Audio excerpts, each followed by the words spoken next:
All right, guys. So we are going to practice using conjunctions to combine sentences to see if they are things that are the same, things that are different, or things that involve a choice. Okay. So let's look at number one. So it says, yesterday I watched TV. Yesterday I baked brownies. Does that involve something that is the same, something is different, or something that involves a choice? Think about that for a second. Let's think about it. What do you think? Yeah, it involves something that's the same. What is the same? Yesterday is the same. Underline yesterday in both of those sentences.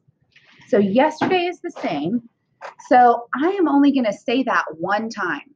Okay, I'm only going to say it one time. So I'm going to say, yesterday I watched TV and I baked brownies. So whatever is the same, you don't have to repeat it. That's why we're using conjunctions, is so we don't have to be super repetitive with our sentences. So instead of saying, yesterday I watched TV, yesterday I baked brownies, yesterday I went to dance, yesterday I played outside. So instead of saying all of those things together, I'm going to say yesterday one time, and then I'm going to say all the things I did yesterday. So in this case, all the things includes watching TV and baking brownies.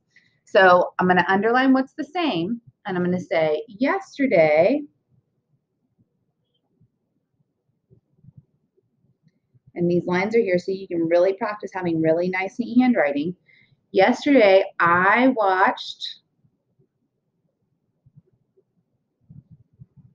TV and underline that word and, because that is our what? What's it called? A conjunction. It's a conjunction. Yesterday, I watched TV and baked brownies. So technically, yesterday I is similar in both of them. So I only need to say that one time. Yesterday I watched TV and baked brownies.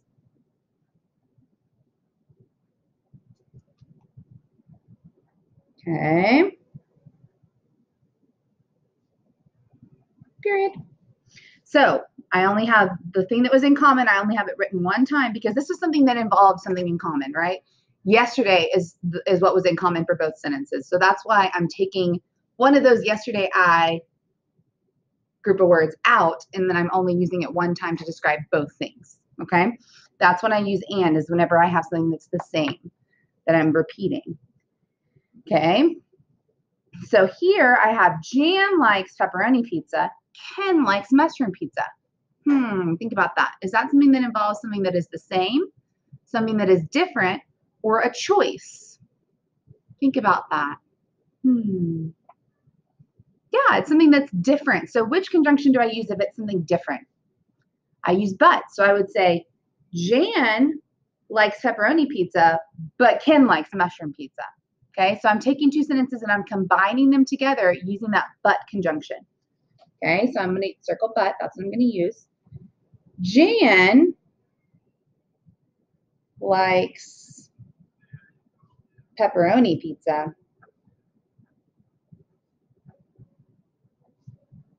Pizza, comma, but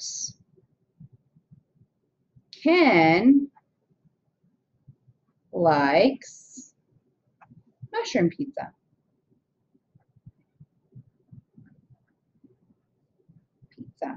So what we're doing here, guys, by combining these sentences is we're making our sentences a little bit more complex, so a little bit more interesting. Instead of saying Jan likes pepperoni pizza, Ken likes mushroom pizza. Those are just very simple sentences. So we're trying to combine our sentences so that they can become a little bit more interesting for the reader who's reading your writing. So that's our goal here.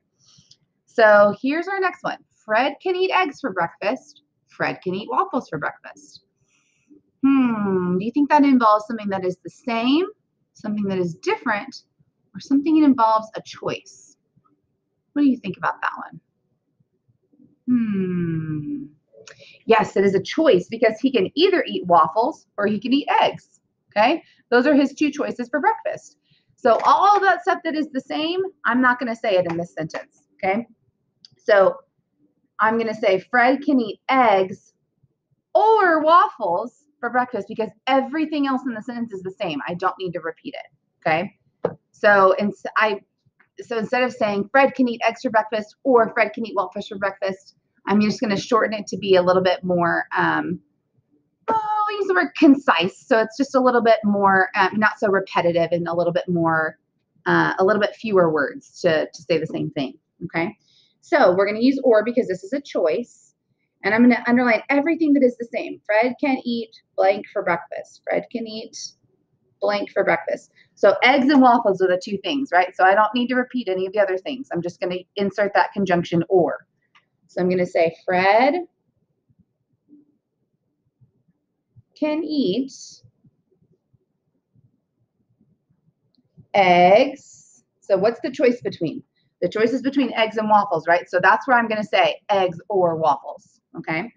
Eggs or, we forgot to underline our conjunction up there. Underline that for me. Eggs or waffles for breakfast. So everything I underline is still in my sentence. I just didn't repeat it. Does that make sense?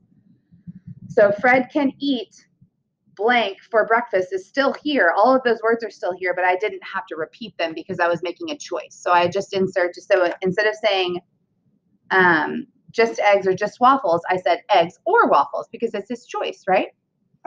All right, so your job now is to decide, am I thinking about things that are the same or things that are different in these next two, or things that involve a choice, right? So remember, a choice is like you deciding it's this or this. So if it's this or this, that's fine. That's when you would use or. But if it's something like this where it's clearly different and it says Jan likes pepperoni pizza, Ken likes mushroom pizza, that's going to be something that's different, and that's what I'm going to use. But that's the difference between those two, okay? If it said Jan can eat pepperoni pizza, Jan can eat mushroom pizza, that's when it would be a choice because it's the same person kind of deciding between two things, all right? So your job is to decide which conjunction you're using and you circle it, and then you're going to combine your sentences using that conjunction. All right, guys, thanks for watching. Have a good night.